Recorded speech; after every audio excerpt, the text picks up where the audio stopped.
អគ្គលេខាធិការអង្គការអន្តរជាតិនៃក្រមប្រទេសនិយាយភាសាបារាំងកោតសរសើរពីភាពជាអ្នកដឹកនាំរបស់សម្ដេចតេជោហ៊ុនសែនក្នុងការស្វែងរកសន្តិភាពសម្រាប់កម្ពុជា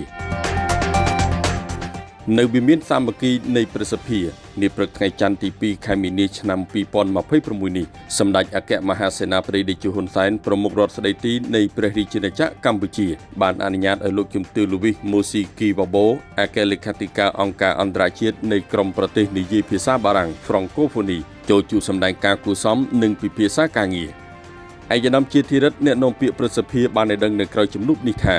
នៅក្នុងជំនួបនោះសម្ដេចតេជោហ៊ុនសែនបានសម្ដែងនូវការស្វាគមន៍យ៉ាងកក់ក្ដៅចំពោះលោកជំទាវ លូវីស ម៉ូស៊ីគីវ៉ាបូក្នុងការវិលត្រឡប់មកកាន់ប្រទេសកម្ពុជាសាជាថ្មីក្នុងឱកាសលោកជំទាវបំពេញទស្សនកិច្ចនៅកម្ពុជា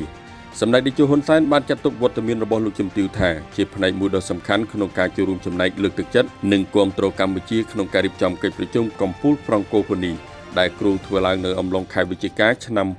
2026ខាងមុខនេះ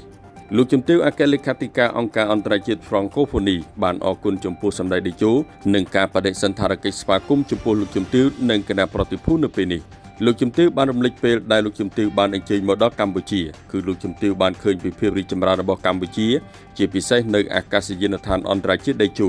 ដែលជាអាកាសយានដ្ឋានថ្មីរបស់កម្ពុជាដែលមានភាពស្រស់ស្អាតហើយអាកាសយានដ្ឋាននេះកំពុងរងចាំប្រតិភូថ្នាក់ដឹកនាំបណ្ដាប្រទេសនៃអង្គការអន្តរជាតិ Francophonie ដែលនឹងអញ្ជើញមកប្រទេសកម្ពុជាក្នុងកិច្ចប្រជុំកំពូលខាងមុខលោកជំទាវបានចាត់ទុកកម្ពុជាគឺជាប្រទេសមួយដែលបានចូលរួមចំណែកដ៏សកម្មក្នុងអង្គការអន្តរជាតិ Francophonie លោកជំទាវបានកោតសរសើរពីភាពជាអ្នកដឹកនាំរបស់សម្ដេចតេជោតាំងពីអតីតកាលនិងការស្វែងរកសន្តិភាពសម្រាប់កម្ពុជាកាលពីសម្ដេចនៅជានាយករដ្ឋមន្ត្រីបានធ្វើឲ្យប្រទេសបានដំណើរការនិងមានសន្តិភាពមកដល់ពេលបច្ចុប្បន្ននេះ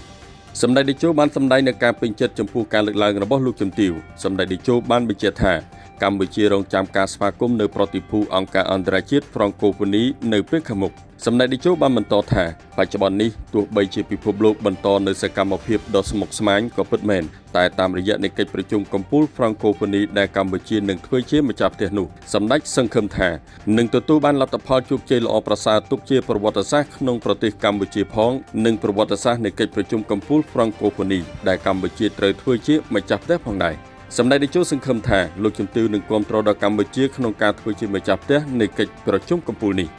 លោកជំទាវ លូវីស ម៉ូស៊ីគីវ៉ាបូបានសម្ដែងនូវការបដិញ្ញាចិត្តក្នុងការជួយគាំទ្រដល់កម្ពុជាក្នុងការរៀបចំនៃកិច្ចប្រជុំកំពូល Francophonie លោកជំទាវថាវត្តមានលោកជំទាវមកកាន់កម្ពុជានៅពេលនេះគឺជាការចូលរួមចំណែកក្នុងការសហការជាមួយកម្ពុជានៃការរៀបចំកិច្ចប្រជុំកំពូល Francophonie ដែលកម្ពុជានឹងធ្វើជាម្ចាស់ផ្ទះ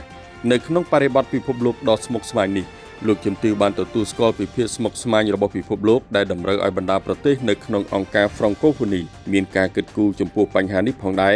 ហើយសម្រាប់បរិបទប្រទេសកម្ពុជាលោកជំទាវក៏បានតាមដានផងដែរពីបញ្ហាព្រំដែនកម្ពុជានិងថៃ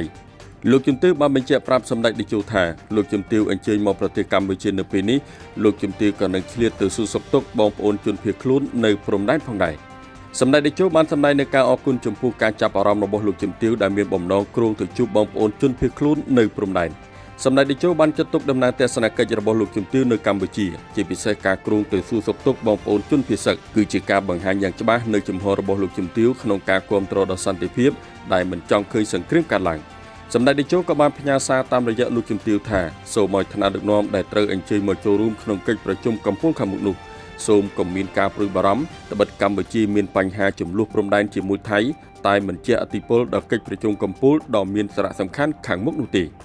សម្ដេចតេជោបានជូនពរលោកជំទាវនិងប្រតិភូទទួលបានជោគជ័យក្នុងដំណើរបំពេញទស្សនកិច្ចនៅកម្ពុជានាពេលនេះ